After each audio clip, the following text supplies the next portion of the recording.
Welcome to our podcast today. Today we have Nick, and Nick, we're going to talk today around the value of role playing in decision making. If we go outside of the organizational space and look at theater for a moment, in theater, there's this concept of practice and rehearsal before we go on stage, and it really gives a person that sense of how things could play out and prepares them to be able to react in an appropriate way. If we transition over into the organizational space, in the organizational space, we have many kinds of decisions that have to be made. Some are routine, or some are ones that we're familiar with, and some are not. Some might be decisions that we haven't seen before, that we're new to. So my understanding, Nick, is that you have a lot of experience in terms of understanding how role play can fit in the organizational world. First of all, let me welcome you to the podcast. Well, thank you very much, James. It's a pleasure, and greatly appreciate the invitation. Thank you. So Nick, if we think of role playing in an organizational setting, one might think that role playing doesn't have a role there, just to use that phrase twice. But as you're probably well aware, is that for decision making, to be able to practice it and rehearse it in advance has tremendous value. What are you seeing out there in terms of role playing and decision making in organizational settings and its value? Well, we've seen a whole range of things being applied in the form of role plays, James. So everything from the typical one-on-one where you sit down and you go through a scenario so that you can make somebody comfortable with that scenario, and to something more substantial where you mentioned theater, and there are actually organizations that will go out and help people role play or perform, if you will, in front of a customer, and they'll actually tell them about how they're seen, and how to deliver themselves, their message with confidence, how to deliver their message with empathy, and how to basically behave in a certain situation, and what the reaction is that's expected. So there are a whole range of how role plays. There's a whole range of how role plays are being used and applied to help everybody from salespeople to executives to others who may be non-customer facing. Of course, we specialize in those role plays that are customer facing. Nick, that really broadens what the value is in role playing, because initially I was thinking in terms of practicing decisions, let's say in an ethical environment in which we're faced with a new ethical dilemma and we're trying to figure out what to do. And what we don't want is employees to be undecided or not sure as to how the group will respond. But you're bringing in a whole new dimension, and that dimension is the personal, maybe the body language, how people perceive us. So if we're looking at that, how can we set up a process in which people are comfortable in interpreting the signals that they're getting from others and even projecting certain signals? I can imagine that would maybe make people nervous or give them anxiety the first time through. Well, yeah, there are, as you mentioned before, there are many ways to administer a role play. One of the things that does get the participants a little bit nervous is when they're doing this in front of their peers, and that can absolutely cause a situation where people are a little bit concerned about how they're perceived and the message that they're delivering, and so that can be difficult. Role plays are difficult enough just one-on-one, but when you add the dimension of an audience of some sort, that can be very interesting.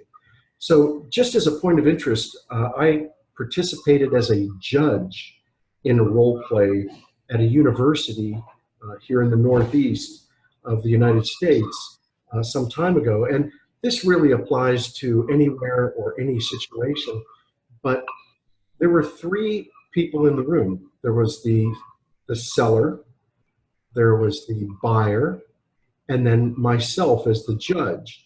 Later on, when we got down to the finals, there was a second judge.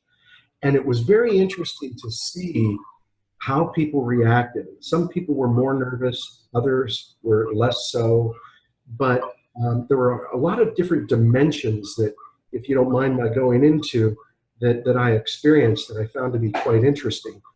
One of which is that in this particular case, the buyer and myself, being the judge, were supposed to come to a conclusion about how the seller performed.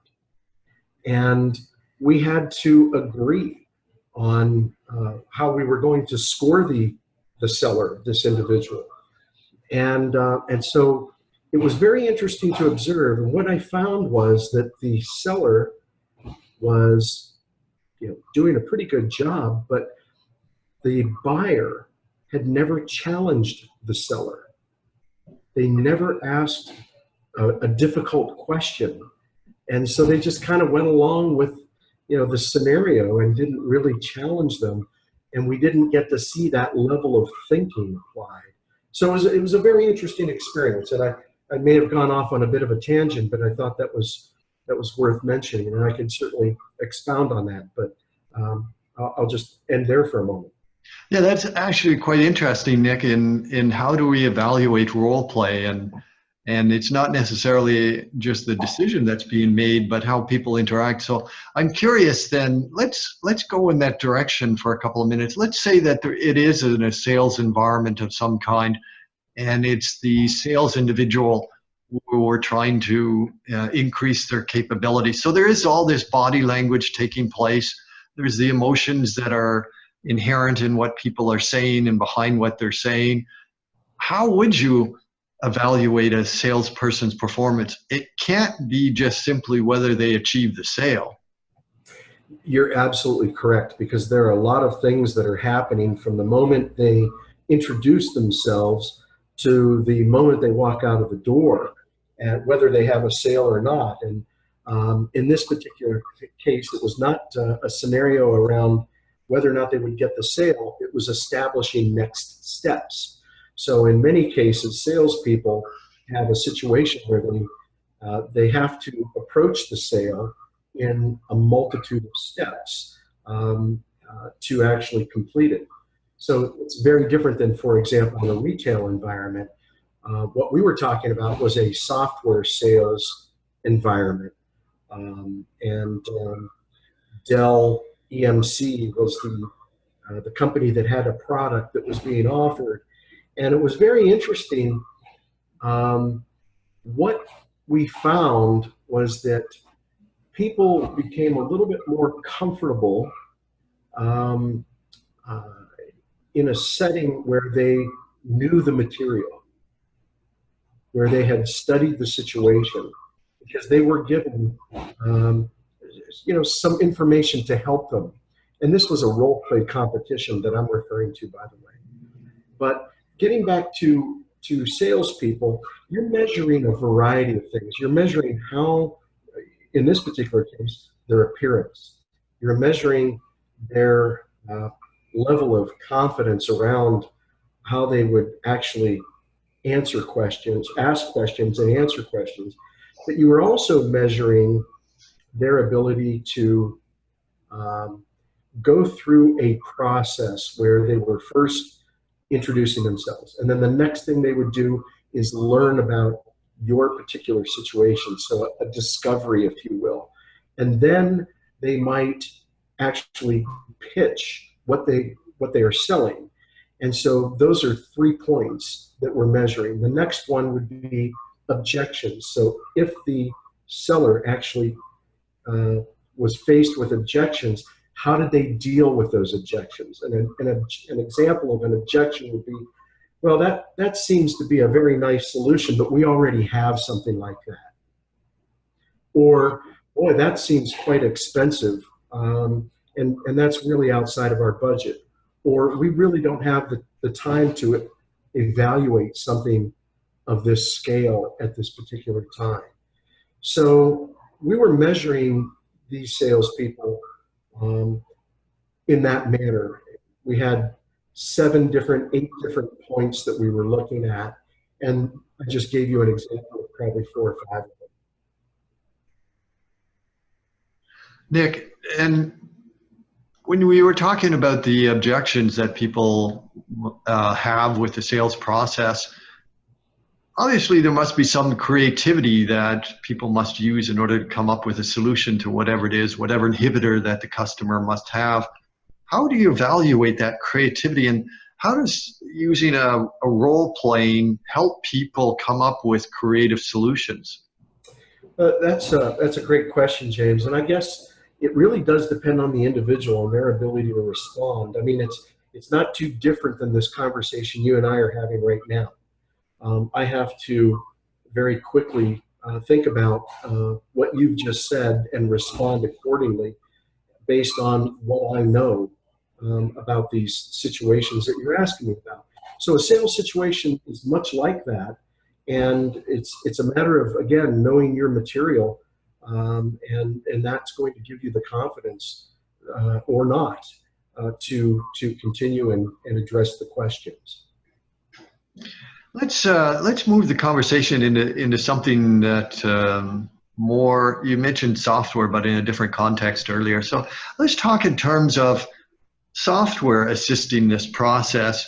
I can imagine we could easily build an office environment, have actors in there playing different parts, and then whoever it is doing the training. But that must be expensive to set up and expensive to evaluate it in a way that doesn't interfere with the role playing itself. For example, if somebody's doing a role playing and there are 5 people standing there with notepads, that's going to put some pressure on them. So what about software or simulations of some kind, virtual reality, augmented reality?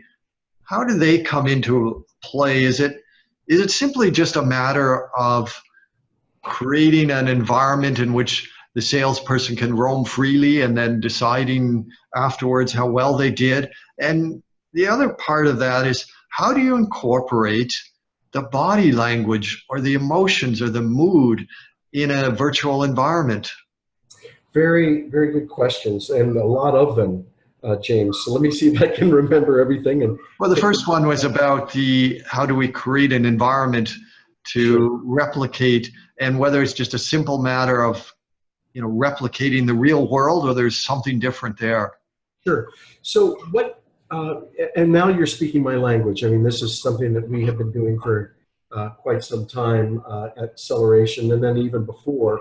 But what we did was we developed a 3D avatar world that allows you to have a virtual customer conversation, and I say conversation, but a virtual role play where you are faced with a variety of scenarios that may occur in a selling situation. And what you do is you basically are faced with a customer that may be happy or unhappy. Regardless of the situation, you need to advance the conversation.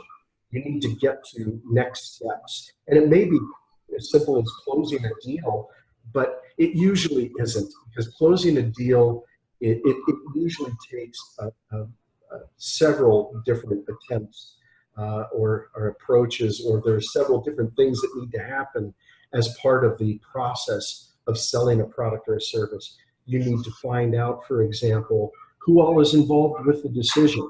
You need to find out whether or not they have a budget for this particular product or solution or service, whatever it may be. And so there are a variety of things that you have to do, and it takes time, and it may take multiple, it almost always takes multiple conversations. So again, what we did was we created an environment where you're able to, it causes you to think, and we're measuring not only your sales skills, but we're measuring your judgment in selling situations. And those situations challenge you to think of it creatively, to your point, in some cases, but in other cases, it may be simply how you usher the customer through a bad situation. And so it's going to be based on what you know and how you would address a customer that is very unhappy with your product while you're trying to sell them another product.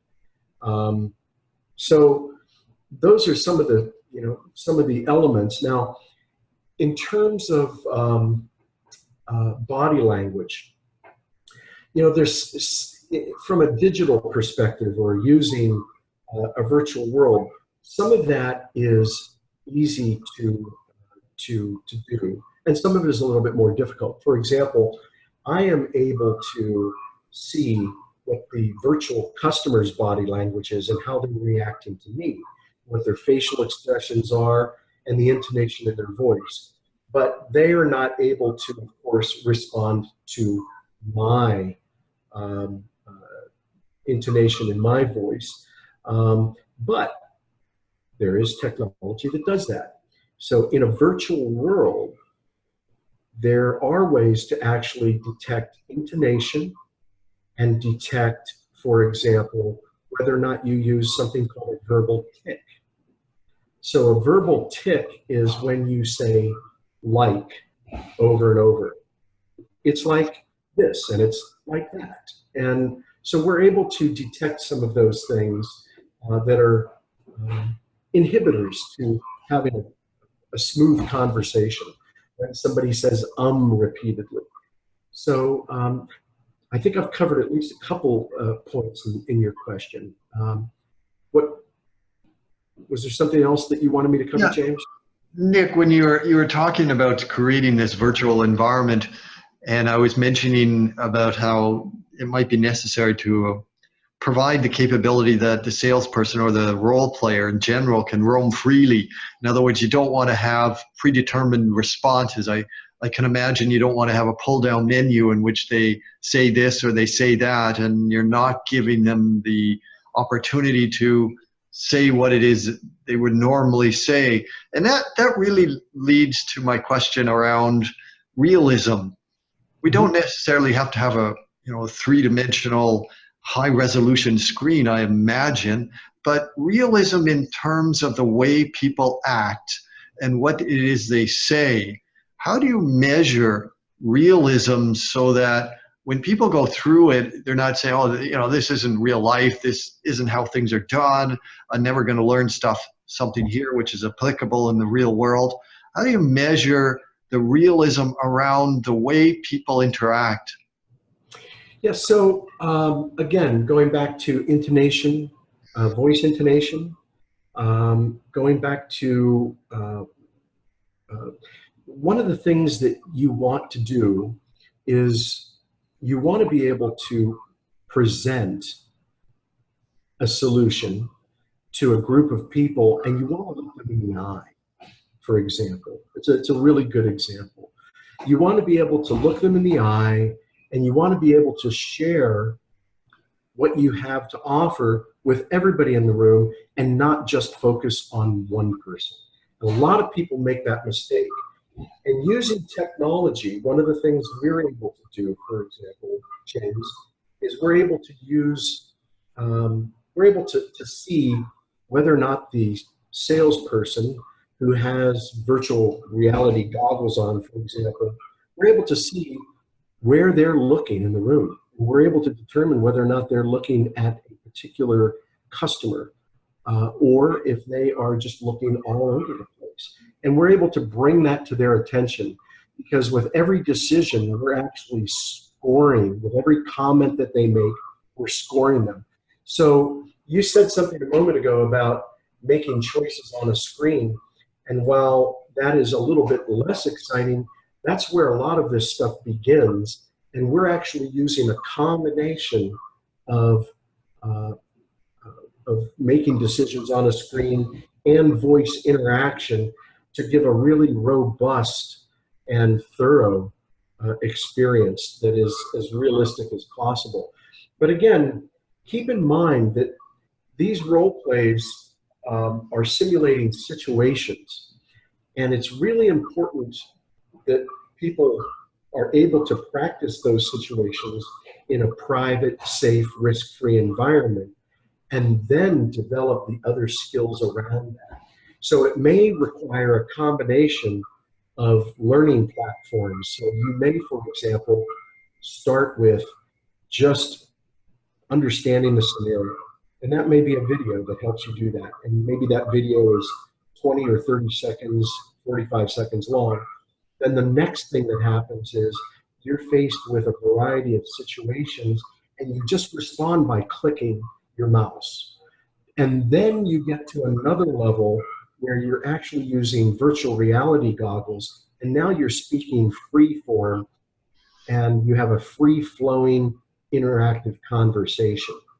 So there are, different levels that you would use in the course of a role play to be able to really assess a person's ability, evaluate their ability to effectively communicate the message, and also to navigate the situation.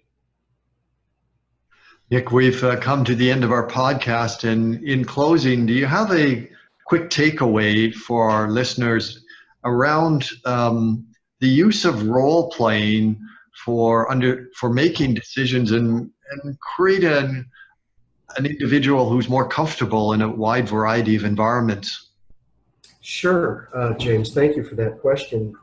I would say that role plays, to your audience, role plays are very, very critical. Whether you are helping your son or your daughter prepare for some sort of oral presentation they may be giving, or a meeting they may have, or it may be a situation that you are personally about to encounter, role plays are really important. And what I would say about technology and role plays, and again, that's where we come in, is that if you have to scale and get several people some level of practice, give them some level of practice around a situation or a product or a solution or service, then you want to use technology to scale and be able to do that on a more consistent basis.